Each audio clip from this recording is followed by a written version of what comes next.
സ്വകാര്യ കരിമണൽ ഖനനത്തിന് അനുമതി നൽകിയത് LDF സർക്കാരാണെന്ന VM സുധീരന്റെ വാദം പൊളിയുന്നു. 1995 മുതൽ മാറി മാറി വന്ന UDF സർക്കാർ സ്വകാര്യ കരിമണൽ ഖനനത്തിന് ഖനനാനുമതി നൽകിയതിന്റെ രേഖകൾ പുറത്ത്. പിണറായി മുഖ്യമന്ത്രിയാണെന്ന കാലത്തും ഇതേ നിലപാട് തന്നെയാണ് പറഞ്ഞിരുന്നത്. കാരണം ഖനനമില്ല, അതുപോലെ തന്നെ പൊതുമേഖല വിട്ടുകൊണ്ട് സ്വകാര്യ മേഖലയ്ക്ക് കൂട്ടുനിൽക്കില്ല. സ്വകാര്യ മേഖലയിലോ പൊതുമേഖലയിലോ സംയുക്ത മേഖലയിലോ പാടില്ല. ആ സമരത്തിൽ പങ്കാളിയായിരുന്ന CPM ആണ് പിന്നീട് പൊതുമേഖലാ സ്ഥാപനങ്ങൾക്ക് അനുമതി കൊടുത്ത്. ഇതാണ് കഴിഞ്ഞ ദിവസം കോൺഗ്രസിന്റെ മുതിർന്ന നേതാവായ VM സുധീരൻ നടത്തിയ പ്രസ്താവന. കേരളത്തിൽ സ്വകാര്യ മേഖലയ്ക്ക് ഖനനാനുമതി നൽകിയത് UDF സർക്കാരിന്റെ കാലത്താണെന്ന വസ്തുത നിലനിൽക്കെയാണ് അതിന് പൂർണ്ണമായി VM സുധീരൻ റദ്ദ് ചെയ്തത്. എന്നാൽ കഴിഞ്ഞ കാലങ്ങളിലെ കണക്കുകൾ യഥാർത്ഥ വസ്തുതയെ തുറന്നു കാണിക്കുന്നു. AK ആന്റണി സർക്കാരിന്റെ കാലത്താണ് കരിമണൽ ഖനന നീക്കത്തിന് തുടക്കം കുറിക്കുന്നത്. 1995 നവംബർ 16 AK ആന്റണി കൊല്ലം തീരത്ത് കരിമണൽ ഖനനത്തിന് അനുമതി നൽകി ഉത്തരവിറക്കി.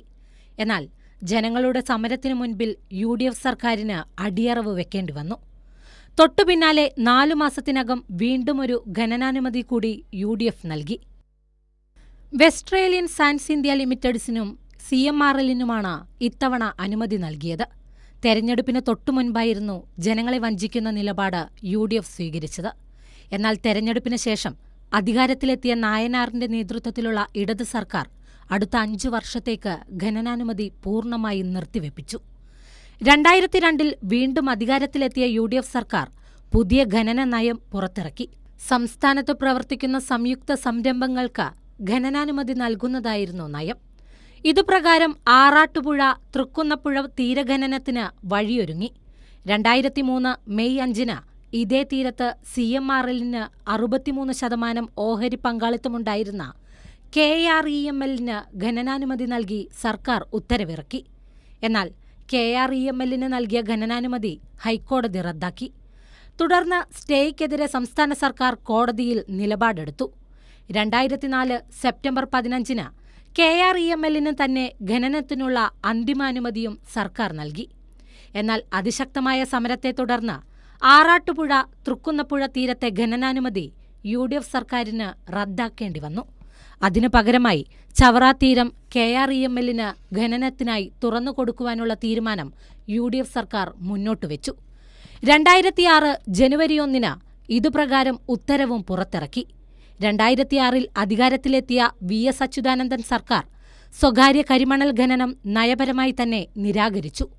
2007 ജൂൺ 18 പുതിയ ഉത്തരവ് പ്രകാരം പൊതുമേഖലയ്ക്ക് മാത്രമായിരിക്കും കരിമണൽ ഖനനാനുമതിയെന്ന് വ്യക്തമാക്കി. ഇതോടെ KREMLന് AK ആന്റണിയും ഉമ്മൻചാണ്ടിയും നൽകിയ ഖനനാനുമതി നിഷേധിക്കപ്പെട്ടു. തുടർന്ന് കേന്ദ്ര ഖനി വകുപ്പിന് KREML റിവിഷൻ ഹർജി നൽകി. ഖനനത്തിന് അനുമതി നൽകാൻ കോൺഗ്രസിന്റെ നേതൃത്വത്തിലുള്ള കേന്ദ്ര സർക്കാർ നിർദ്ദേശവും നൽകി. എന്നാൽ സംസ്ഥാന സർക്കാർ അതിനും വഴങ്ങിയില്ല. 2011 ശേഷം അധികാരത്തിൽ വന്ന ഉമ്മൻചാണ്ടി സർക്കാർ കേസുകൾ മനഃപൂർവ്വം തോറ്റുകൊടുത്തു.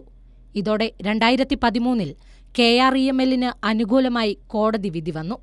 ഇതിനെ തുടർന്ന് വീണ്ടും സർക്കാർ തലത്തിൽ ഖനന നീക്കം സജീവമായി. പക്ഷേ ശക്തമായ പ്രക്ഷോഭത്തെ തുടർന്ന് വീണ്ടും ഖനനം നിർത്തിവെച്ചു. 2016 അധികാരത്തിൽ വന്ന പിണറായി വിജയൻ സർക്കാർ സ്വകാര്യ ഖനനം പൂർണ്ണമായും റദ്ദാക്കി തീരത്തെ സംരക്ഷിച്ചു. ഈ വസ്തുതകളെല്ലാം നിലനിൽക്കെയാണ് VM സുധീരന്റെ കണ്ണടച്ച് ഇരുട്ടാക്കൽ. News desk Kairali news.